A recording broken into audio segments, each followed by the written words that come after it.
नमस्कार मित्रांनो, direction अकॅडमीच्या YouTube चॅनलवर आपले सर्वांचे स्वागत आहे. मित्रांनो, आपल्याला माहिती आहे 2026 मध्ये हे खूप साऱ्या सरळ सेवेच्या जाहिराती येणार आहे आणि आपल्याला विशेष उत्सुकता असते आपल्या पदाची आणि त्याची वेतन श्रेणीची. आणि सर्वात महत्त्वाचा आपला जो काही हे राहतो, आपलं शासकीय सेवेमध्ये येण्याचा निर्धार, सेवा आणि त्याच बरोबर असणारा आपलं वेतन श्रेणी. आज आपण या व्हिडिओमध्ये जाणून घेणार आहोत सरळ सेवेमध्ये विविध पदे आणि ते जे काही महत्त्वाचे पदे असतात त्यांचं वेतन श्रेणी कशा पद्धतीने असतो. आपल्याला माहिती आहे की सरळ सेवेमध्ये की एक परीक्षा द्यायची, एक्झाम द्यायची, पास व्हायचं, नोकरी लागायचं, एका वर्षात कार्यक्रम इकडचं तिकडं असा सरळ सेवेचा कार्यक्रम ठरलेला राहतो. आणि सरळ सेवेमध्ये साधारण तुम्हाला कोणतेही पद जर तुम्ही घेतलं तर साधारणतः 50,000 रुपयाचा जवळजवळ पगार तुम्हाला सहज मिळतो. तर आज आपण जे विविध पदे बघणार आहोत त्यामध्ये बघणार आहोत तलाठी, ग्रामसेवक, कृषी सेवक, पुरवठा निरीक्षक, कर निर्धारक, भांडारपाल, तसेच औषध निर्माण अधिकारी. विविध डिपार्टमेंट आहे आणि या डिपार्टमेंटमधले जे काही महत्त्वाचे पद आहे आणि जे सरळ सेवे थ्रू भरल्या जातात यांचा पगार वेतन श्रेणी कशी आहे हे आपण आज बघणार आहोत. यांचा जो बेसिक पगार राहतो आपण जर बघितलं तर तलाठी आणि आपण त्यालाच काय म्हणतो तर ग्राम महसूल अधिकारी, आता नाव बदललेलं आहे शासनाने. तलाट्यांचं जर क्रेज बघितली तर ग्रामीण भागामध्ये खूप साऱ्या पद्धतीनं तलाठीची क्रेज आहे. जे ग्रामीण विद्यार्थी असतात, विशेष त्यांना ग्रामीण भागात काम करण्याची आवड असते, शेतकऱ्यांशी कनेक्टेड राहण्याची त्यांच्यावर जबाबदारी चांगल्या पद्धतीने ते पार पडू शकतात, त्यांनी जरूर तलाठी हे पदासाठी तयारी करायली. त्याच प्रकारे जे काही गृहिणी असतात की त्यांना शेती आणि शेतीविषयी च्या विविध समस्यांनी ज्यांची जाण आहे त्यांच्यासाठी सुद्धा तलाठी हे पद खूप चांगल्या पद्धतीने आहे. आपल्याला माहिती आहे आपल्यापैकी अनेक जण हे लहानपणा बसून ते आपल्या ग्रॅज्युएशनच्या प्रत्येक सर्टिफिकेटपर्यंत तलाठी म्हणजे आपले मंडूळ महसूल अधिकारी यांच्यासोबत निगडीत असतात. या पदाचं जर आपण क्रेज बघितली तर मुख्य सातबारा काढणे, तसेच जेव्हा जेव्हा कोणत्या काही नैसर्गिक आपत्ती येते त्या नैसर्गिक आपत्तीला फेस करण्यासाठी जे ग्राउंड लेवलला महाराष्ट्र शासनाचे कर्मचारी असतात ते म्हणजे आपले तलाठी बांधव असतात. यांच्यावर प्रचंड कामाचा लोड असतो, पण ह्या विविध कामाचा लोड करून त्यांचे खूप चांगल्या प्रकारे ते सेवा करू शकतात. या पदाचा जर आपण पगाराचा विचार केला तर आपल्याला माहित आहे बेसिक ह्या पगाराचा आहे 25,000 एवढा आपल्याला बेसिक आपल्याला या पगारा मिळतो. या बेसिक नंतर सुद्धा महाराष्ट्र शासनाचे काही ठरलेले भत्ते असतात, विविध भत्ते. त्यामध्ये आपल्याला माहिती आहे की DA असतो, TA असतो. DA म्हणजे दैनंदिन भत्ता, त्याला आपण डेली अलाउन्स म्हणतो. TA म्हणजे ट्रॅव्हलिंग अलाउन्स, त्याच्याप्रमाणे HRA एवढे भत्ते. या सर्वांचा पगार मिळून आपल्याला माहित आहे 40 ते 45,000 रुपये जवळपास पगार आपल्याला ह्या तलाठी या पोस्टसाठी मिळू शकतो. त्यानंतर दुसरं पद आपल्याला माहित आहे जे काही आपली स्थानिक स्वराज्य संस्था आहे, ग्रामपंचायत. आणि ग्रामपंचायतमधला सर्वात महत्त्वाचा जो घटक असतो तो म्हणजे आपले ग्रामसेवक बंधू. ग्रामसेवक बंधूमध्ये जे काही विकासाच्या विविध योजना असतात त्या विकासाच्या विविध योजनांची जबाबदारी ही आपल्या ग्रामसेवक या पोस्टवर असते. जर आपण ग्रामसेवक म्हणून झालात आणि आपल्याला आपलं गाव हे एक अतिशय सुंदर स्वच्छ बनवायचं असेल तर आपण खूप चांगल्या पद्धतीने ग्रामसेवक पदावर काम करू शकतात. ग्रामसेवक पदाला आपण जेव्हा सुरुवातीला लागतो तेव्हा 3 वर्ष आपल्याला ग्रामसेवक म्हणून काम करावं लागतं आणि या काळामध्ये आपल्याला जवळ आपलं जे मानधन असतं ते 16,000 एवढं मानधन मिळतं. 3 वर्ष झाल्यानंतर आपल्याला हे जे पद असतं ते कंटिन्यू होतं आणि आपल्याला शासकीय सरकारी कर्मचारी जेवढे काही नियम वगैरे असतात सर्व लागू होतात. ज्या पद्धतीने सारखं या पदाचं जे बेसिक वेतन असतं ते 25,000 ते 81,000 एवढं आपल्याला या पदाचं पोस्टिंग मिळतं. त्याचप्रमाणे शासकीय कर्मचाऱ्याचे जेवढे काही विविध सुविधा असतात जसं की त्यांचं DA अलाउन्सेस, TA अलाउन्सेस, त्याच पद्धतीने वार्षिक वेतनवाढ या सर्व गोष्टी या आपल्याला ग्रामसेवक पदाला बघायला मिळतात. त्याचप्रमाणे जे काही शासनाच्या सुट्ट्या वगैरे असतात त्यासुद्धा आपल्याला 3 वर्षानंतर ह्या पोस्टसाठी लागू होतात. अशा पद्धतीने हे 2 पद अतिशय महत्त्वाचे असतात ग्रामीण भागाच्या दृष्टिकोनाने. त्याच्यानंतर तिसरं महत्त्वाचं पद आहे ते म्हणजे आहे कृषी सेवक.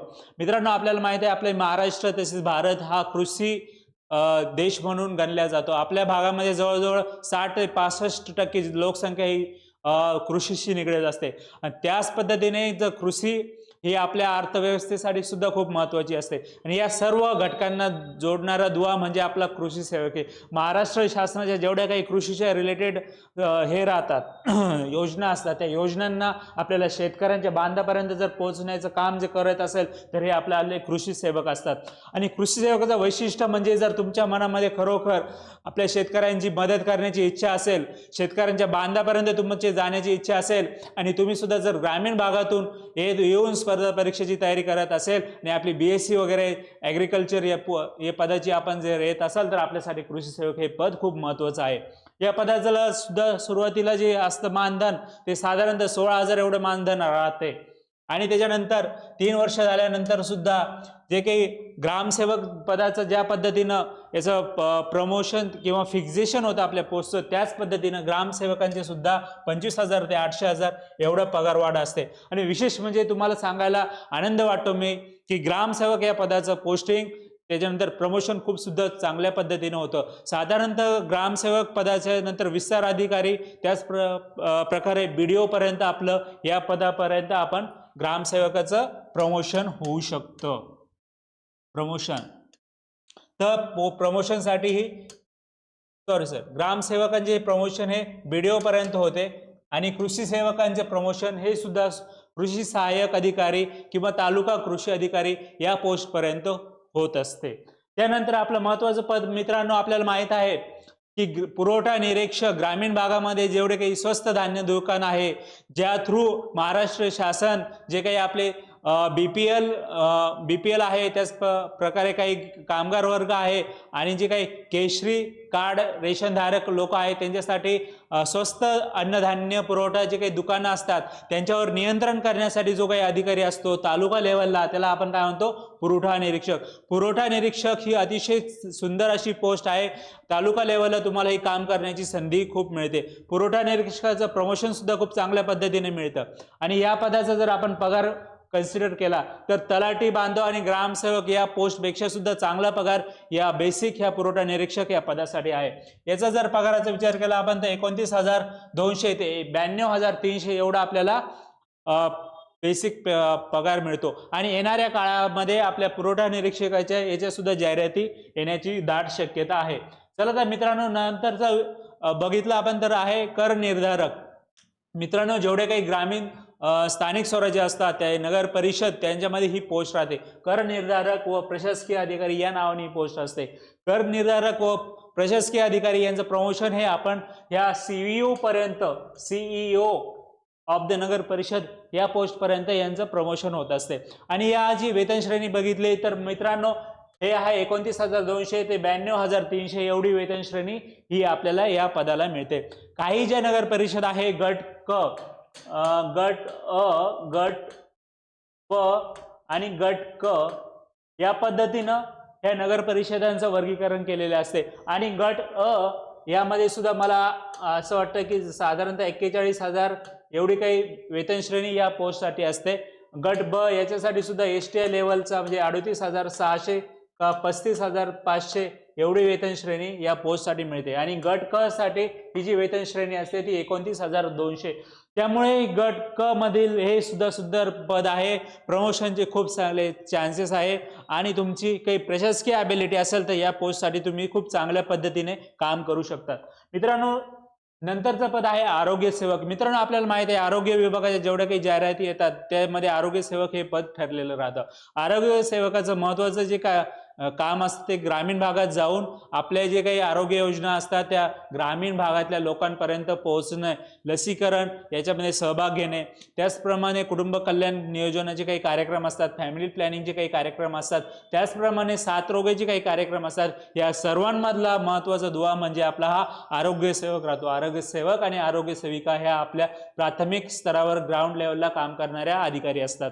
या पदाचं जर वेतन श्रेणी आपण बघितली तर अतिशय चांगलं सुंदर असं वेतन श्रेणी आहे. तलाठी बांधवांचं एवढं 25,500 ते 81,100 एवढा ह्या आरोग्य सेवकाचं वेतन श्रेणी आहे. आणि आता झालेल्या काही GRच्या किंवा गव्हर्नमेंटच्या रिझोल्युशननुसार सुद्धा यांच्यामध्ये वेतनवाढ झालेली आहे. म्हणजे बेसिक वेतनवाढ यांच्यामध्ये साधारणतः मला असं वाटतं की 26,000 एवढं हे बेसिक ह्या पदासाठी वेतन झालेले आहे. आणि जर तुम्हाला 10 वर्ष या पदाचा अनुभव झाला असेल तर नंतर तुम्हाला प्रमोशनचे चान्सेस सुद्धा खूप चांगल्या प्रकारे अवेलेबल आहे. चला तर मित्रांनो, नेक्स्ट पद आहे स्वच्छता निरीक्षक. मित्रांनो, प्रत्येक महानगरपालिका तसेच नगर परिषद यामध्ये ही पोस्ट असते. जे काही घनकचरा व्यवस्थापन असते त्याची जबाबदारी ह्या पोस्टवर असते. ह्या पोस्टवर साधारणतः जर आपण वेतन बघितलं तर 25,500 ते 81,100 एवढं वेतन आपल्याला या पोस्टला मिळू शकते. त्यानंतर आहे आपलं लिपिक, त्यालाच आपण म्हणतो इंग्लिशमध्ये क्लर्क टायपिस्ट असे म्हणतो. क्लर्क टायपिस्ट हे सुद्धा सरळ सेवेमध्ये खूप जास्त प्रमाणात जे ऑपॉर्च्युनिटी असते ती ह्या पोस्टसाठी असते. जर आपले कोणत्याही प्रकारचा मराठी किंवा इंग्रजीचा टायपिंगचा कोर्स झालेला असेल आणि कोणत्याही प्रकारची आपली ग्रॅज्युएशन असेल तर आपण ह्या पोस्टसाठी एलिजिबल असू शकतात. आणि वेगवेगळ्या डिपार्टमेंटमध्ये वेगवेगळे लिपिकाची पोस्ट असते.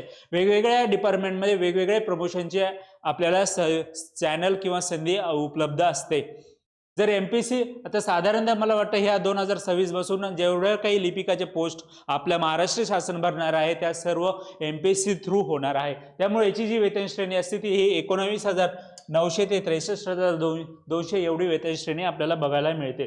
त्यानंतरचं पद आहे अनुरेखक. मित्रांनो, आपल्याला माहिती आहे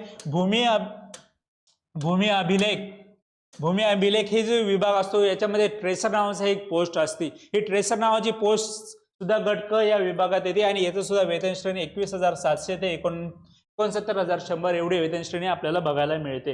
मित्रांनो, त्याच्यानंतर आहे प्रयोगशाळा सहाय्यक. गट क श्रेणीमधील जे सरकारी दवाखाने असतात तर सरकारी दवाखान्यामध्ये प्रयोगशाळा लॅबोरेटरी ऑफिसर यांना जे असिस्टंट करण्यासाठीची काही पोस्ट आहे ती राहते म्हणजे प्रयोगशाळा सहाय्यक. या पदाचा पगार सुद्धा 21,700 ते 69,100 एवढा बेसिक आपल्याला या पोस्टला एलिजिबल मिळतो.